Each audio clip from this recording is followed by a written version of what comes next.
हमारे जमाने में तो साड़ी ही चलती थी। तू क्या करेगी साड़ी पहनकर? दिन भर भागा दौड़ी करती है। साड़ी कंफर्टेबल नहीं फील कराएगी। तू तो ऐसे ही जचती है बेटा।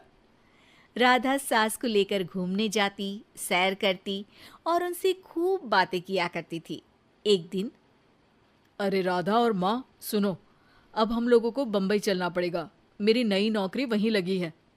अरे वाह माँ, कितना मजा आएगा ना। अरे नहीं नहीं, मैं नहीं जाऊंगी। बड़ा शहर, बड़े लोग, मेरा दिल नहीं लगेगा। अरे माँ, मैं हूं ना आपके साथ। और सारा परिवार बड़े शहर में शिफ्ट हो जाता है। एक दिन, राधा, तू भी अब नौकरी में जाने लगी है। मैं तो बोर हो जाती हूँ।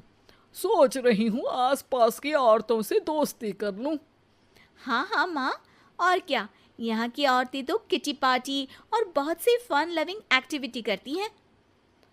तो बेटा, दो चार फन लविंग से मुझे भी मिलवा देना। बहू सास के साथ बाहर निकलती है तो देखती है कि सास की उम्र की जो औरतें टहल रही हैं, उनका पहनावा ओढ़ावा सास से बिल्कुल अलग है। लेकिन फिर भी राधा एक औरत को रोकती है। Hello aunty, how are you? Oh great darling. Aunty, हम लोग यहाँ नए शिफ्ट हुए हैं। ये मेरी मम्मी है। क्या ये कल से आप लोगों को ज्वाइन कर सकती हैं?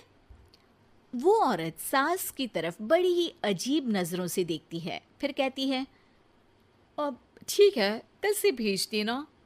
सास समझ जाती है कि उस औरत को वो ठीक नहीं लगी, लेकिन फिर भी वो कुछ नहीं बोलती। अगले दिन, अरे माँ, अच्छी सी साड़ी पहनकर तैयार होकर जाइए।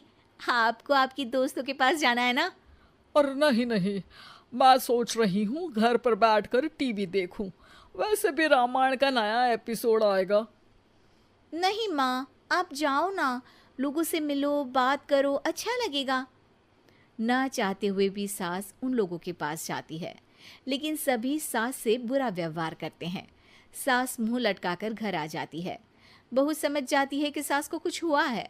वो रोज सास को पार्क में भेजती, लेकिन सास रोज मुंह लटकाकर वापस आ जाती। क्या हुआ माँ, आप बाहर जाकर खुश नहीं होती हैं? अरे बेटा, खुश तो हूँ लेकिन। लेकिन क्या माँ, आपको तो लोगों से मिलना, बातें करना अच्छा लगता था। मैं देख रही हूँ कि आजकल आप बाहर से आती हैं तो परेशान सी दिखती हैं। सास कुछ नहीं कहती, अपने कमरे में चली जाती है। अगले दिन राधा चुपके से सास के पीछे पार्क में जाती है। हेलो, कैसे हैं आप लोग? एक औरत मुंह बनाकर साइड हो जाती है। सभी एक दूसरे से बात करती हैं, लेकिन राधा की सास साइड में चुपचाप अकेली बैठी रहती हैं। राधा घर आती है और सास के वापस आने का इंतजार करती है। सास मुंह लटकाकर घर आती है। अरे मम्मी जी, तब से इंतजार कर रही हूँ, जल्दी तैयार हो जाइए, मार्केट जाना है। राधा सास को लेकर बाजार जाती है और उन्हें कुछ मॉडर्न कपड़े दिलाती है। अगले दिन सास उन कपड़ों को पहनकर पार्क में जाती है। Oh my God, you are looking gorgeous. Beautiful top, कहाँ से लिया? हे, मेरे घर में कल किटी है, तुम जरूर आना। अजीब औरतें हो तुम लोग। मैं रोज आती थी तब तो तुम लोग सीधे मुंह बात भी नहीं करती थी। आज इन कपड़ों को देखकर तुम मुझे घर बुला रही हो। लेकिन सुनो, अब मुझे तुम लोगों से कोई बात नहीं करनी और ना ही दोस्ती करनी है। अरे तुम तो बुरा मान गई। वैसे दोस्ती नहीं करनी थी तो ये कायाकल्प क्यों किया? ये मेरी बहू ने किया है। मैं यहाँ सिर्फ ये देखने के लिए आई थी कि तुमको मुझसे समस्या है या मेरे कपड़ों से। कपड़े तो बदले जा सकते हैं। अच्छा चलो, जो भी हो, अब हम लोग तुम्हें अपने साथ रखने को तैयार हैं। लेकिन अब मुझे तुम लोग नहीं पसंद। ये बोलकर राधा की सास वहां से चली जाती है। वाह माँ जी, आज तो आपका चेहरा खिला खिला सा लग रहा है। लगता है आपकी सहेलियों ने आपको अपना लिया। हाँ, वो तो अपनाना ही था। दिखावे वाली जो है वो, मेरे कपड़े बदलते ही उनका दिल बदल गया।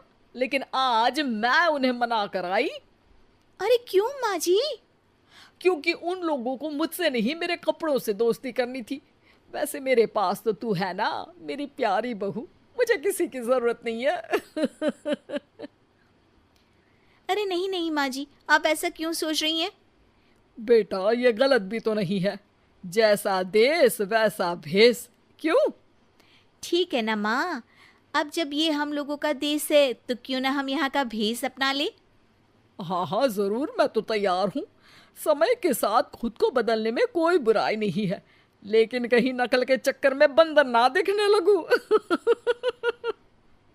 खैर, बहू लग जाती है सास की कायाकल्प